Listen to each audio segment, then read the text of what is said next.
Hey guys, what's up? Welcome back to the Humble Homestead. I know it's been like probably close to a month by the time this video goes up. Today is Sunday, April 10th. I'm gonna try to get this done by Tuesday, the 12th. I thought, gosh, I'm out here spending this beautiful day getting stuff done.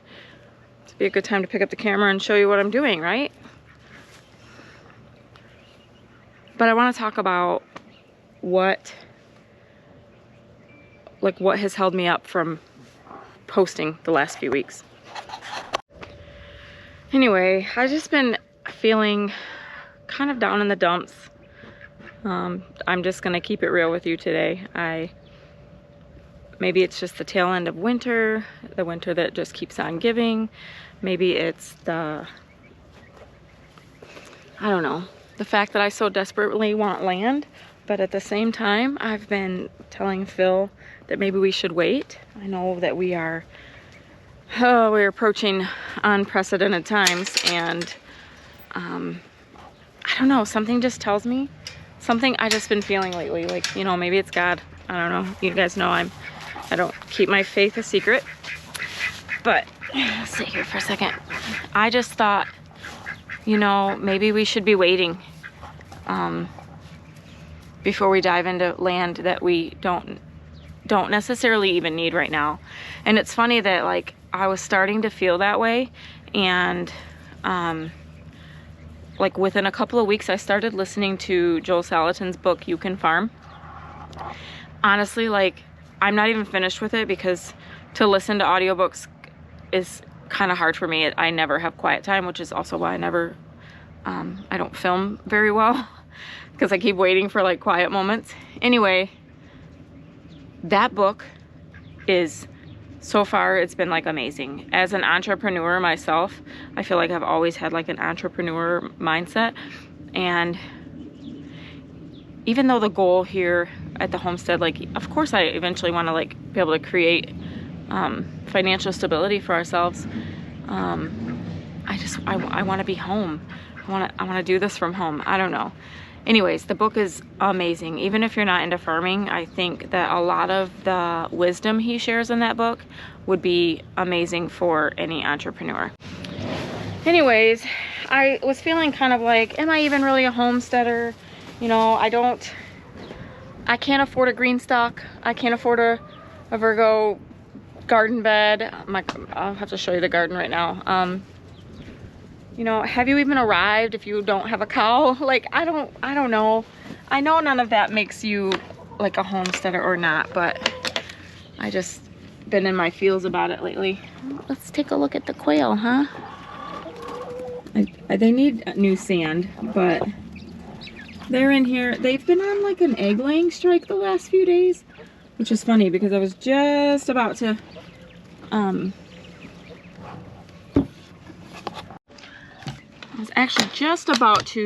start incubating some eggs. I've had the incubator set up and running. Hi, lady. Oh, Lucy, you're back, huh? Are you getting broody, man?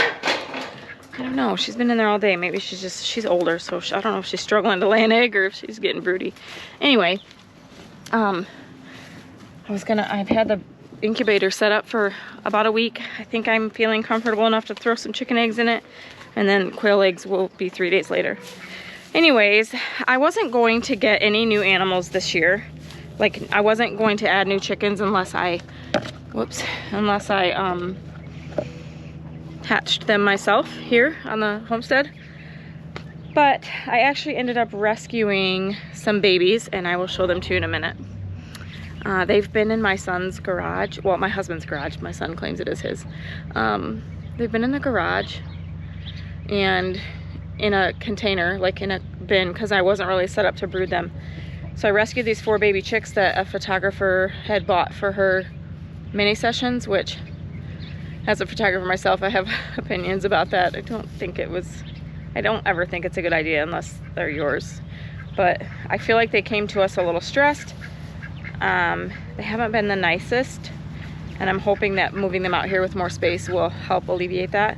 And then we ended up acquiring 2 baby ducks because my daughter-in-law, Caroline, she she bought them, and surprisingly her dad told her no. So I was like, you can bring them here, they can be your ducks here. So we have a pekin, and a brown khaki. I think that's what it's called. I feel like brown is not the right word. Khaki Campbell, that's what it is. Let's show you. So here is the baby. It's such a ghetto setup, but they do seem really happy in there. Look at them sunbathing. There's the ducks. Hope you guys can see it well. So let me show you guys a little bit of the garden issues. This was the cherry blossom tree that it got struck by lightning a few years ago, and we were trying to save it, but it was like just hollow, like hollow in there, you can see. So it had to come down. One of the apple trees is finally down, but that means I really have my work cut out for me. And I do have a small wood chipper, so a lot of this I can chip up myself. I did explain to Phil that I kind of want to pick a nicer day and make a day out of it, because I'm sure it's going to be a lot of work. And I think I'm just going to chip them right into the chicken run. But I also have like big plans to change up the chicken run and make it nicer. So many ideas, and I just come out here and I get held up because I don't have the funds to do that kind of stuff, nor the manpower to do it myself. But guys, look. This is the garlic that I planted last fall. It's, I don't know if it looks good, but I think it does. I see green, so that's exciting.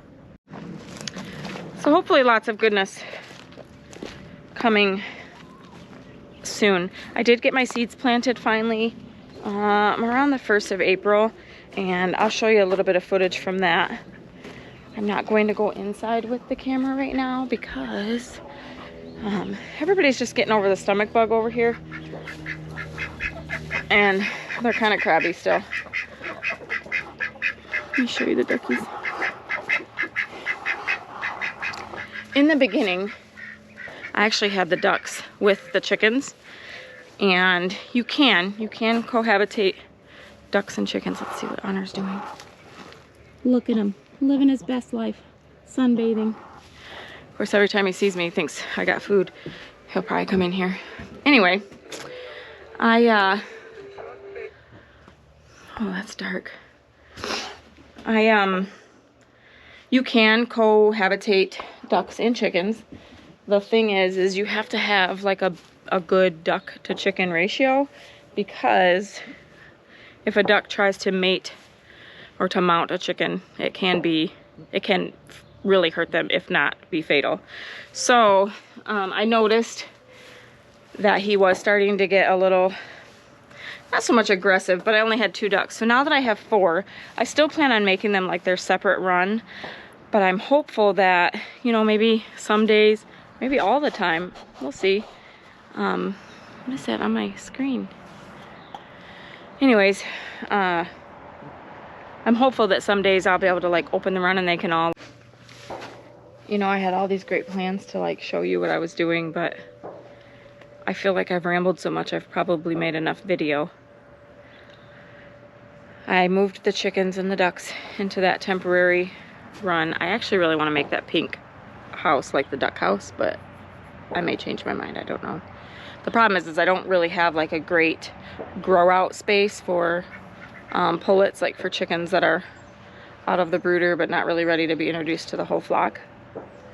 What I have left today is to clean out the rabbit hutches, the rabbits. I hate that part. Another goal I have this spring, summer is to build or design something that I really think it would be cool, actually, like to come like along this wall of the shed to build like cages for them on the outside, but then have space where they can go on the inside in the winter, like to get out of the elements and the cold. And then I seen this really cool idea once where they like all of the droppings went like kind of down an incline, and then they collected and they just like scraped it into a bucket. Oh my god, Like, that would be genius. Because pulling these big drawers out of the bottom of the cage and then wheelbarrowing them somewhere, and I don't really want to keep putting them in the compost pile at the moment. Well, because it's not, you've seen the small area that I had for the chickens. It's not really a compost pile. I don't have a specific compost pile yet. I've just been like putting it all over, but it's getting close to garden season, and I don't want to be dumping fresh poop on my stuff. So I don't know what I'm gonna do there. Come on. No, this way. Come on.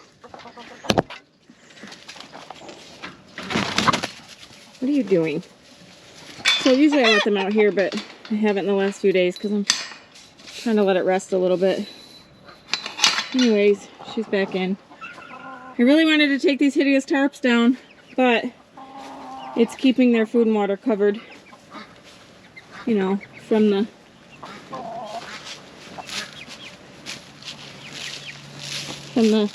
bird flu. So hopefully I'm protecting them. This is a little, put some straw down. I should show you, I'll show you like right up in the corner here. I'll post a picture of like when I put this straw down, and I told my husband, I said within just a day or so they'll have it all pecked out, they'll have it all tilled out, and they sure have. Anyways guys, I honestly don't know if I've accomplished anything in this vlog. I definitely didn't teach you anything, I don't think. I just whined a little bit. But I feel like I've gotten more than enough footage, and I'm gonna struggle to make this a watchable length. I just want to thank you for hanging out with me.